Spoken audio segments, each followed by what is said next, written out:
Hello students, इस video में हम पढ़ने वाले हैं चैप्टर नंबर 14। मेरे पास साइंस की बुक है और क्लास 5th की बुक है। इसका चैप्टर 14 मैं आपको इस वीडियो में समझाने वाली हूँ। तो शुरू करते हैं बच्चों। चैप्टर का नेम है शैडो एंड इक्लिप्सिस। तो देखिए, शैडो का मतलब होता है छाया और इक्लिप्सिस का मतलब होता है ग्रहण। तो शुरू करेंगे बच्चों। तो इस चैप्टर में हम समझेंगे प्रकाश देने वाली और प्रकाश ना देने वाली चीज़ों के बारे में, प्रकाश का परावर्तन, छाया यानी शैडो, प्रकाश कैसे चलता है, और सूर्य ग्रहण और चंद्र ग्रहण के बारे में। तो शुरू करेंगे। हम अपने आसपास बहुत सी चीज़ें रोज देखते हैं। हम चीज़ों को इसीलिए देख पाते हैं क्योंकि प्रकाश वस्तुओं पर पड़ता है। यानी हम जितनी भी चीज़ों को देखते हैं, क्योंकि आपने देखा होगा जब अंधेरा हो जाता है, रात हो जाती है और अंधेरा हो जाता है तो हमें कोई भी चीज़ दिखाई नहीं देती है। तो जब प्रकाश होता है तभी हमें वो चीज़ें दिखाई देती हैं। उनसे टकराकर, यानी कि क्योंकि प्रकाश वस्तुओं पर पड़ता है और हमारी आंखों तक पहुंचता है, उनसे टकराकर वापस आता है और हमारी आंखों तक पहुंचता है।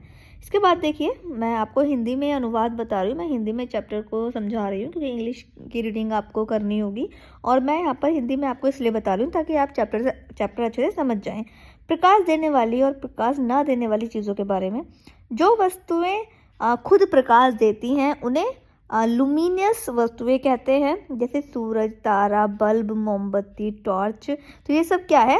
ये लुमिनस चीज़ें हैं। जो वस्तुएं खुद प्रकाश नहीं देती उन्हें नॉन लुमिनस वस्तुएं कहते हैं, जैसे पेड़, कुर्सी, लकड़ी, पत्थर। कोई भी सामान जिसमें लाइट नहीं जल रही है वो नॉन लुमिनियस चीज़ें हैं। प्रकाश का परावर्तन यानी रिफ्लेक्शन ऑफ लाइट के बारे में समझते हैं। प्रकाशमान वस्तुएं तभी दिखाई देती हैं जब प्रकाश उन पर पड़कर वापस हमारी आंखों तक आता है। तो प्रकाश का इस प्रकार टकराकर वापस आना परावर्तन कहलाता है। प्रकाश कैसे चलता है? How light travel. प्रकाश किरणों के रूप में चलता है। इसे चलने के लिए किसी माध्यम की आवश्यकता नहीं होती। यह शून्य में भी चल सकता है। वस्तुओं से प्रकाश का गुजरना। कुछ पदार्थ प्रकाश को अपने आर पार जाने देते हैं, जैसे कांच और पानी। इन्हें पारदर्शी यानी ट्रांसपेरेंट पदार्थ कहते हैं। कुछ पदार्थ प्रकाश को बिल्कुल नहीं जाने देते, जैसे लकड़ी, पत्थर और धातु। इन्हें ऑब्क्यू पदार्थ कहते हैं। कुछ पदार्थ थोड़ा सा प्रकाश जाने देते हैं, जैसे कि पतला कागज और धुंधला कांच। इन्हें अर्ध पारदर्शी यानी लूसेंट पदार्थ कहते हैं। प्रकाश सीधी रेखा में चलता है। प्रकाश सीधी रेखा में चलता है। अंधेरे में टॉर्च जलाने पर प्रकाश सीधा आगे जाता हुआ दिखाई देता है। छाया यानी शैडो। जब प्रकाश किसी अपारदर्शी वस्तु प्रकाश, जो मैं आपको शब्द बता रही हूँ इसका मतलब है लाइट। अगर आप इंग्लिश में समझ रहे हैं तो लाइट, जिसको आप बार बार बोलते रहते हैं, उसको हिंदी में प्रकाश कहते हैं। जब प्रकाश किसी अपारदर्शी वस्तुओं से रुक जाता है तो उसके पीछे अंधेरा भाग बनता है। आपने देखा होगा कोई सामान है और उस पर लाइट पड़ रही है तो उसकी परछाई भी, अंधेरे की परछाई भी बन रही है, जिसे छाया कहते हैं। छाया बनने के लिए 3 चीज़ें जरूरी होती है: प्रकाश का स्रोत, अपारदर्शी वस्तुएं, वह सतह जहाँ छाया बने। इसके बाद है छाया की स्थिति।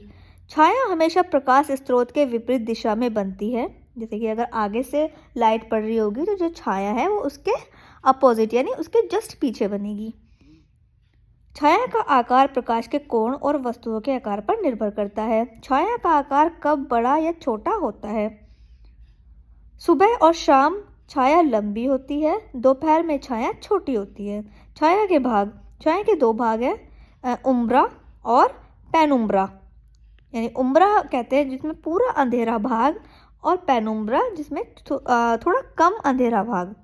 अब पढ़ते हैं इक्लिप्सिस के बारे में। जब कोई खगोलीय पिंड दूसरे पिंड की छाया में आ जाता है या बीच में आकर उसे ढक देता है तो उसे ग्रहण कहते हैं।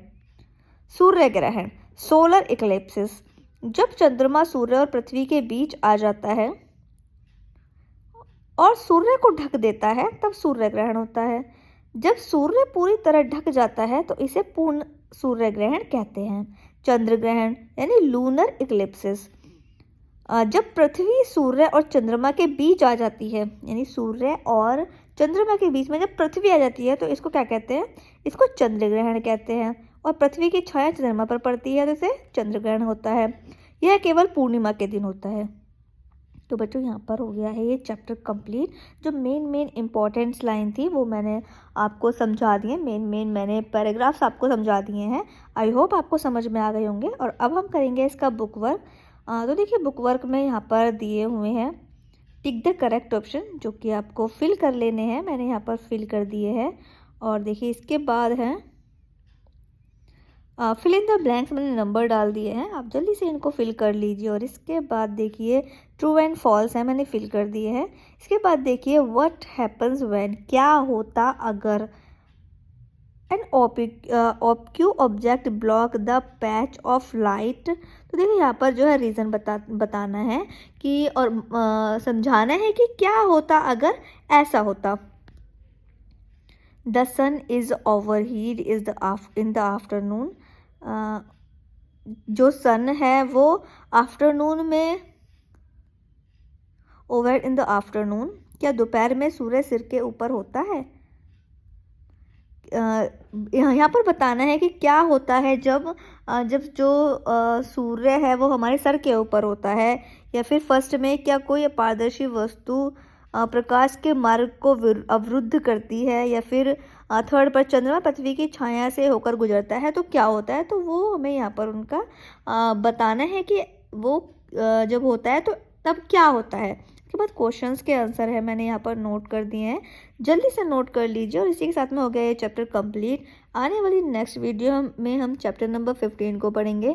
वीडियो अगर पसंद आया है तो वीडियो को लाइक करना मत भूलिएगा। वीडियो को लाइक कीजिए और बच्चों को भी शेयर कीजिए।